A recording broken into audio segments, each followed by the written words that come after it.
ముకుంద జ్యువెలరీలో వడ్డానం Mela October 4th నుంచి 12th వరకు ఫ్లాట్ 9.99% VA ఆఫర్ మీకోసం. నమస్తే రమగారు. నమస్తే జయ. రమగారు, వంట చేసేటప్పుడు కూరల్లో ఉప్పు చాలలేదనుకుందాం, ఉప్పు కలుపుకుంటాం. స్వీట్లో బెల్లం చాలలేదు, ఆ స్వీట్నెస్ చాలలేదు, మళ్ళీ కలుపుకుంటాం. ఎక్కువైపోతే ఏంటి పరిస్థితి? తక్కువైతే కలుపుకుంటాం కదా, ఎక్కువైతే ఏం చేయాలండి? ముందు ఉప్పు తగ్గింది, ఉప్పు ఎక్కువైపోయింది కూరల్లో, అప్పుడు ఏం చేయాలి? నీకు తెలుసా? తెలియదు రమగారు, అందుకే కదా.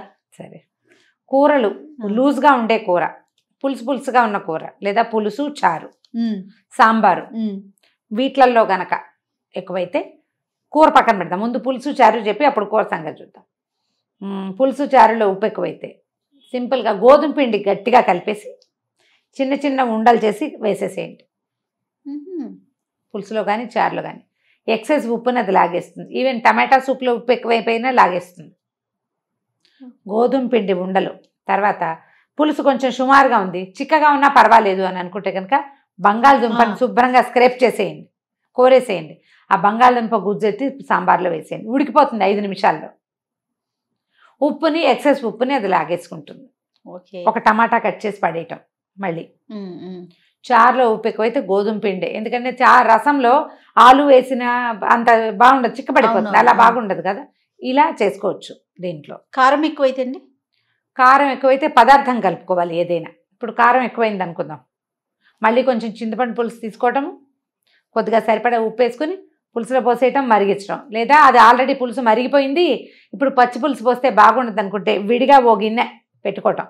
ఒక ఉల్లిపాయ కట్ చేసి లేదా ఒక టమాటా కట్ చేసి వేసేసి అందులో చింతపండు పులుసు పోసేసుకోవటం, దాన్ని మరగనిచ్చి ఈ మరిగిన దాంట్లో కలిపేసుకోవాలి. Okay, easy method. కూరల్లో అయితే కనుక ఏ కూరలో అయినా సరే ఆలు సన్నటి ముక్కలు చేయటం, కలిపేయటం, కూరని పెంచుకోవాలి. ఈజీగా ఉడికిపోయే ఉంటాయి క్యాబేజీ, కాలీఫ్లవరు, తర్వాత క్యారెట్లు, బీన్స్ లాంటివి వేయకూడదు, అది ఉడకదు. తర్వాత ఆలు సన్న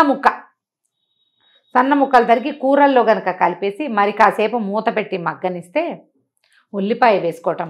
ఒక ఉల్లిపాయ కట్ చేసి కనుక మనం కాస్త విడిగా కొంచెం నూనెలో మగ్గబెట్టేసి కూరలో కలిపేసామనుకోండి, 10 నిమిషాలు వదిలేస్తే కూరలో ఉన్న ఎక్సెస్ ఉప్పుని అది తీసేసుకుంటుంది.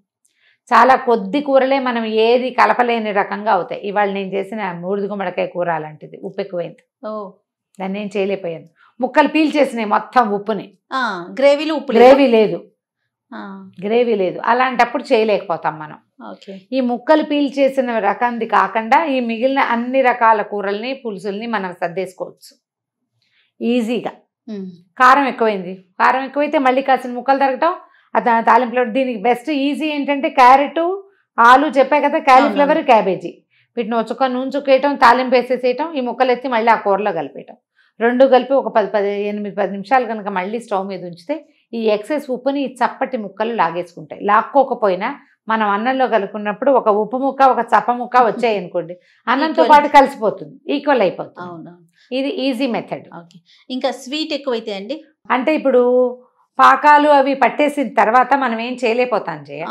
కానీ పల్చటి స్వీట్లు ఉంటాయి, ఖీర్లు, పాయసాలు, వాటిల్లో ఏం చేస్తాం, పరమాన్నాలు, వాటిలలో కాసిన జీడిపప్పులు గ్రైండ్ చేసి పాలలో కలిపి పోసేసుకోవచ్చు, చప్పబడిపోతుంది. అయితే జీడిపప్పులు ఎక్కువైన కొద్దీ పాయసం చిక్కగా అయిపోతుంది, అది చూసుకొని చేసుకోవాలి. పాలు పోసేసుకోవటం, మళ్ళీ పాలు పోసి పలచం చేసామనుకో ఆటోమేటిక్గా సెట్ అవుతుంది.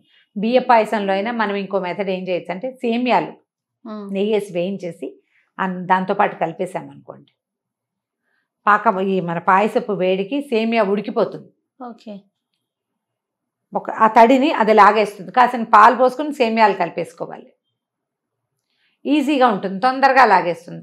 ఇప్పుడు ఈ మన చక్కెర పొంగలి ఇలాంటి చోట అనుకో, దానికి విడిగా వండుకొని కలుపుకోవాల్సి వస్తాం.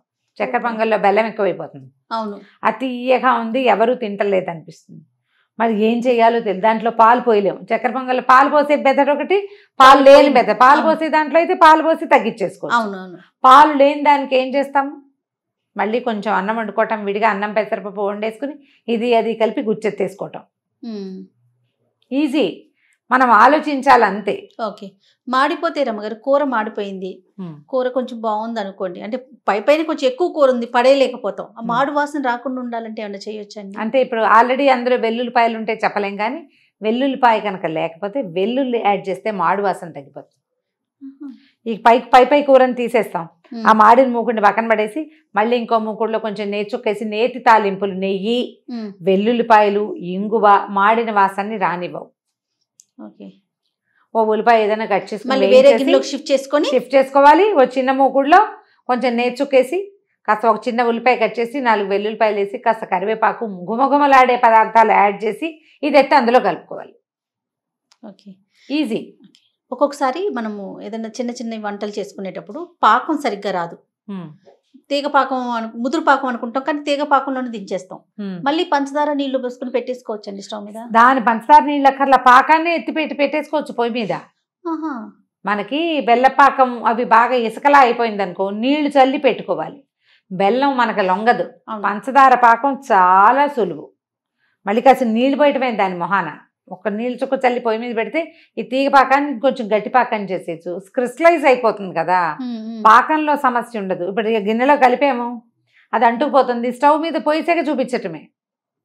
అప్పాలు చేసుకుంటాం, ఆ పిండి విడిపోతుంది, ఒక చుక్క పాల చుక్కో నీళ్ళ చుక్కో చల్లటం, ఆ గిన్నె ఎత్తి స్టవ్ మీద పెట్టడం, ఒక 5 నిమిషాలు పట్టుకుని బాగా తిప్పామంటే మళ్ళీ పాళంగా వచ్చేస్తుంది. మనకి అట్లా సతాయించేవి ఎక్కువగా అరిసెలు, దాన్ని సరిచేయలేం. అరిసెల పాకాన్ని సరిచేయటం ఎంత కష్టమో. అవును, మళ్ళీ పిండి పోసి మళ్ళీ పాకం పట్టి నానాబాహింసగా ఉంటుంది. అందుకని అరిసెల పాళం ఎవరైనా తెలిసిన వాళ్ళు ఉండాలనుకుంటాం. చలిమిడి ఒకటి అట్లా సతాయిస్తుంది. మిగిలిన సాధారణ వంటకాలు ఏవి మినపసుని కానీ అవి కానీ ఏం పెద్ద సతాయింపు ఉండదు, హాయిగా వాటి దారినవి అయిపోతాయి. ఈ పంచదార స్వీట్లు అయితే మరీ హాయి. అది బీసిపోయిందంటే మళ్ళీ ఎత్తి పొయ్యి మీద పెట్టమే, ఒక 2 నిమిషాలు ఉంచామంటే చక్కగా వచ్చేస్తుంది. అయితే పల్చటి గిన్నెలు కాకుండా కొంచెం అడుగు మందపు గిన్నెలు పెట్టుకోవాలి. ఆవకాయల్లో ఉప్పు కారాలు ఎక్కువైపోయినాయి, 4 ముక్కలు తరిగి పడేసుకోవటమే.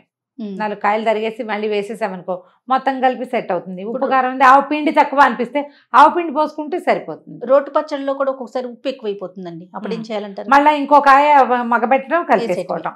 పులుపు ఎక్కువైతే, చింతపండు ఎక్కువైతే అప్పుడు కూడా అంతే, సేమ్ మెథడ్. అప్పుడు ఏం చేస్తాము, 2 మిరపకాయలు, మళ్ళీ ఆ కూర పదార్థం టమాటా పచ్చడి అనుకో, ఒక టమాటా, 2-3 పచ్చిమిరపకాయలు మగ్గబెట్టడం, ఇవి కలిపేసుకోవడం. మనం కొంచెం కొంచెం పచ్చళ్ళు అనుకో సింపుల్గానే అవుతుంది. ఏ పదార్థమైనా సరే మనం దీన్ని రిపేర్ చేయాలి అంటే అప్పటికప్పుడు వేడి చేసేయాలి, టైం తీసుకోవద్దు. నువ్వు ఆ తర్వాత నువ్వు చేయి బుద్ధి కాదు నీకు. డైనింగ్ టేబుల్ మీద సర్దాక ఎవరైనా సరే చేయలేరు, ఎవరికైనా విసుగు పుట్టేస్తుంది. అది ఫినిష్ అయిపోయింది అని అనుకున్నాక మళ్ళీ చెరవడంలాగా నవలిందే నవలటం అంటే విసుగు కాదు కదా. మనం అప్పుడే చూసుకొని ఉప్పు ఎక్కువైంది లేదా కారం ఎక్కువైంది అంటే గబుక్కున. సాధారణ పచ్చళ్ళు అన్నిట్లలో కూడా టమాటా యాడ్ చేయొచ్చు. చూడండి, బీరకాయ, సొరకాయ, దోసకాయ, వంకాయ, ఈ పచ్చళ్ళు అన్నిట్లలో కూడా మనం టమాటాని యాడ్ చేసుకోవచ్చు. టమాటా యాడ్ చేస్తే ఏమవుతుందంటే పులుపు తగ్గుతుంది, కంటెంట్ పెరుగుతుంది.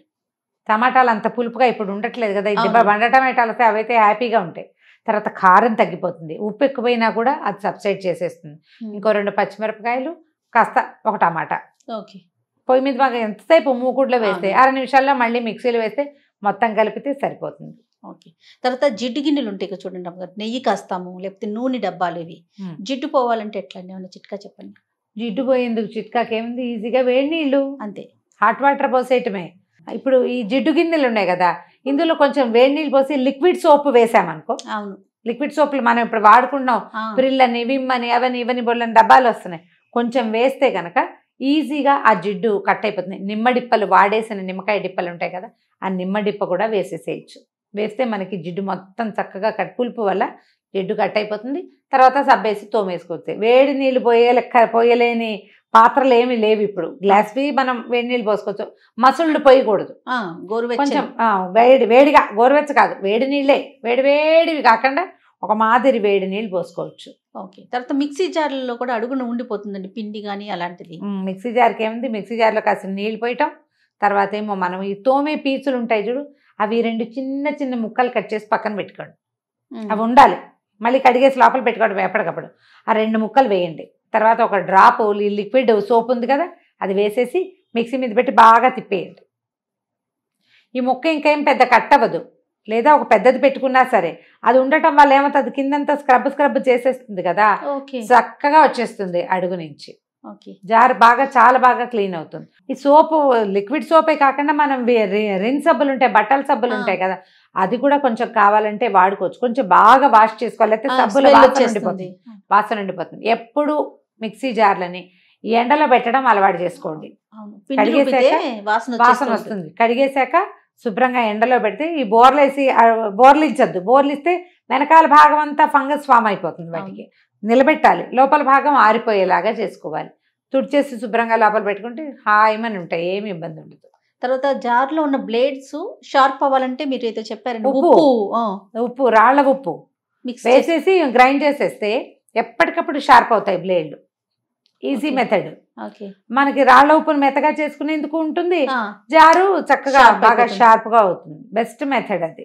రైట్ రమ్మగారు, చాలా మంచి చిట్కాలు చెప్పారు. మళ్ళీ కొన్ని సందేహాలు వస్తాయి నాకు, ఇంకొక వీడియోలో చేద్దాం. అలాగే. థ్యాంక్ యూ రమ్మగారు. నమస్తే.